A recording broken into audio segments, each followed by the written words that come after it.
If I had to describe my planche journey in one sentence, I would say it's progression, plateau, regression, breakthrough, and then progression. Keep that cycle and just deal with it. That is my planche journey. And it slowly took me a while to accept it. Not acknowledge it, but accept it. It was blindly in my face that this is the slow cycle that's going to go on, right? But kind of, with my naive mindset, I wanted to refuse. I refused to believe that I was not going to progress at a linear state. And the more and more sessions where I was not feeling as strong and I was actually regressing, my form was getting much more poor and I wasn't doing as well as my past sessions. The more times I've had those kind of training days, the more my friend's quote started to manifest in my mind. He said, the planche, or calisthenics in general, is not a linear progressive movement. He said that he thinks that calisthenics movements, they're weird or unusual in the way that you have a breakthrough, your progression will be exponential, and then suddenly you'll plateau again. And then you may regress, but then you have another breakthrough. It's not going to be like a slow increase in strength. It's just going to be like you suddenly get stronger, and then you stop, and then you suddenly get stronger again, and just do that, right? And that seems so unnatural to me, right? I feel like it just defies the very ideology of like progressive overload. Like, your body is naturally meant to get stronger incrementally, right? Your body doesn't get strong like by steps, right? It doesn't increase all of a sudden just by like some miraculous breakthrough. And it just completely contradicts with what I think of as like the natural human response, right? Your body doesn't like auto-regulate itself to increase in like absurd like spikes of strength, right? But then it kind of dawned on me, well, maybe it's not that. Maybe it's your mind and your body catching up to the physical demand and physical strength that you've built over the years. So yes, physically you are increasing or you're getting stronger incrementally, right? But your body just hasn't caught up to that and hasn't been able to adapt and implement that to the actual model or the hold of the planche movement, right? And I guess for you to have gotten that breakthrough, it was a change in mindset. It was you changing the way you did something, or let's say you found something that worked and you continue to do the thing that made your planche work, right? So I guess neurologically, you have finally understood the movement. You've understood that, or I guess you've understood how to apply the physical strength that you have like grown on, right? So yeah, I guess that was like my hypothesis for explaining those spikes or those supposed breakthroughs in the planche, or just calisthenics in general. But it still doesn't take away the fact that when you do have those regressive phases, the calisthenics journey can be ridiculously demotivating. And I'm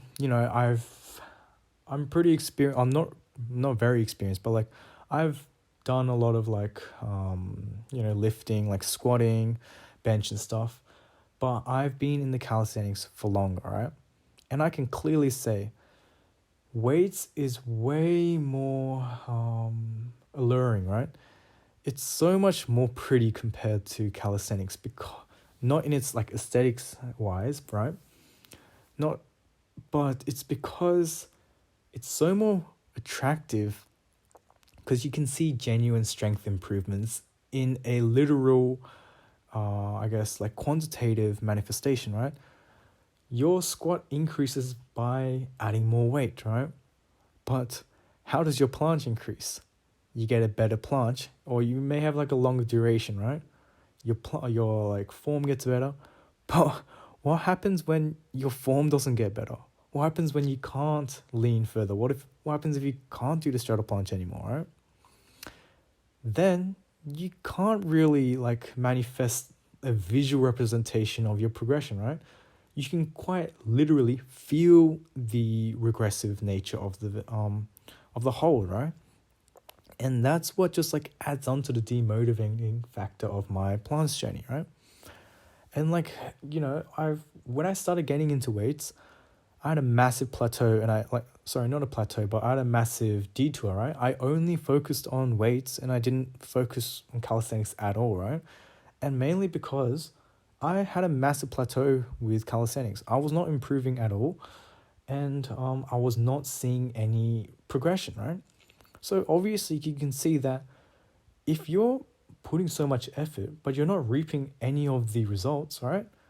Then like, what exactly is the incentive for you to continue doing calisthenics, right?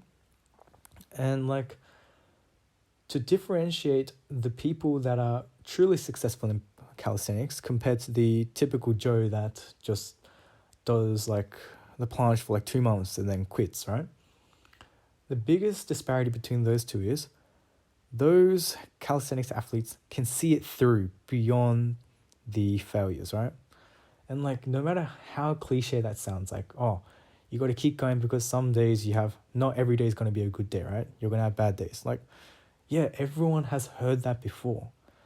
But like, who genuinely recognizes this and has accumulated that through experience, a shit ton of work, and a lot of experimenting with training methodologies, right?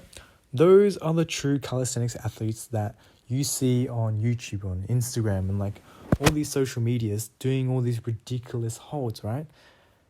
The amount of dedication they've put and the mental the mental resilience they have to like see beyond these hard struggling states, right?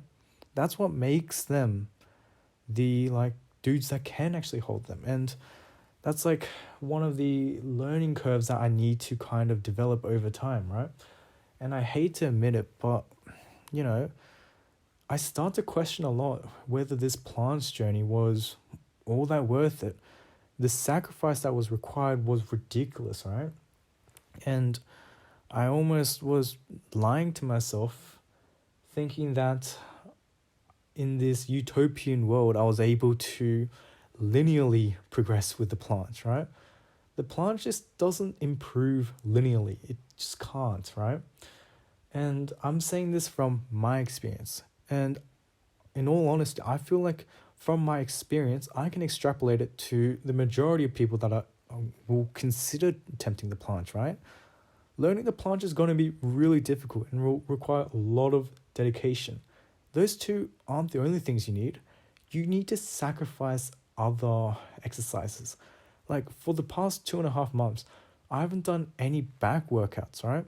Because I feel like I'm going to, like whenever I do back, my back's too fatigued to maintain a hollow body hold for the planche, right? Now, nowadays, I'm doing like 2 sets of 10 pull-ups after every planche session, right? That's just because I don't want to get like muscle imbalances and have my shoulders round inwards, right?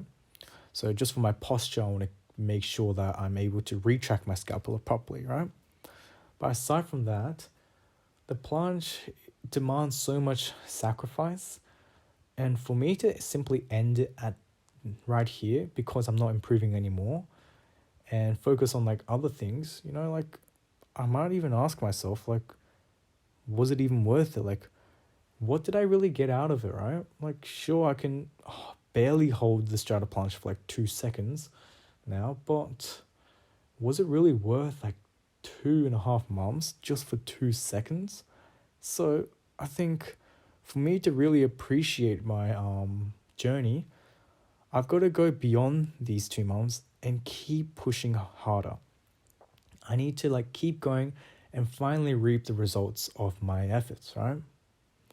So eventually I hope to think that I will be able to get the planche, but for now I'll keep on with this rant of my struggling, and yeah, I'll finish it off here. See you guys.